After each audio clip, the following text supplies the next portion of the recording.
Bonjour à tous et merci de nous retrouver à cette nouvelle édition, la Minute de l'Évangile. Aujourd'hui encore, une nouvelle thématique avec le pasteur Faraday, intitulée bien sûr « La puissance dans la volonté de Dieu », inspirée du livre de Matthieu 8 au verset 1 à 3.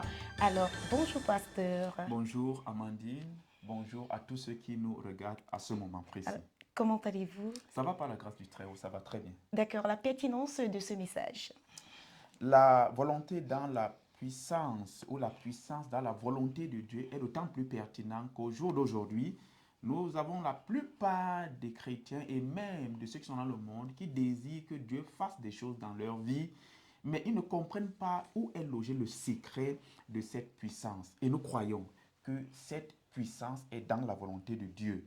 Si vous permettez, nous allons lire ensemble Matthieu chapitre 8, vous l'avez annoncé, les versets 1 à 3. La Bible dit: lorsque Jésus fut descendu de la montagne, une grande foule le suivit, et voici un lépreux s'étant approché se prosterna devant lui et dit: Seigneur, si tu le veux, tu peux me rendre pur. Jésus étendit la main et toucha et dit: je le veux, sois pur. Aussitôt, il fut purifié de sa lèpre. Voilà ce passage qui nous donne de dire en cet instant précis qu'il y a de la puissance dans la volonté de l'Éternel notre Dieu.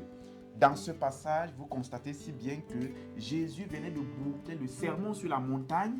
Dans Matthieu du chapitre 5 au chapitre 7, il est avec ses disciples sur la montagne, il leur donne des enseignements très profonds, n'est-ce pas, sur des choses qui concernent le royaume des cieux. Et puis rendu à ce point, il a fini le sermon et il descend. Et la Bible nous dit, il descend et la grande foule le suit. Dans cette foule qui le suit, il y a une personne, quelqu'un qui souffre, un lépreux qui s'approche de lui. La Bible nous dit que ce lépreux s'est prosterné. Littéralement, ce lépreux s'est abaissé devant Jésus. Ce lépreux a prié, a supplié Jésus. Mais qu'est-ce qu'il dit? Le verset en question, le verset 2 nous dit, il dit: Seigneur, si tu le veux, tu peux me rendre pur. Il reconnaît que Jésus-Christ est Seigneur. Il est celui qui mérite toute la louange, toute l'adoration, l'élévation dans tout le sens du mot tel qu'on peut le dire. Et il dit: si tu le veux. Il ne dit pas si tu peux.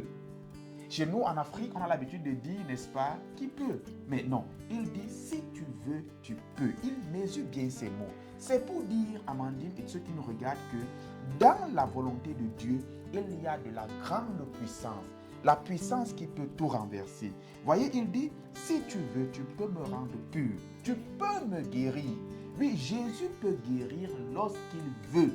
Ce n'est pas nous qui imposons à Jésus quelque chose. Et puis le verset 3 boucle en disant: aussitôt, Jésus étendit la main. Cet acte est prompt. C'est du passé simple pour parler simplement.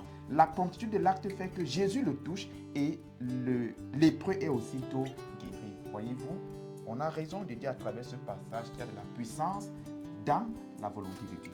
Alors, il y a de la puissance dans la volonté de Dieu. J'espère que vous avez été richement bénis par cette intervention du pasteur Faraday.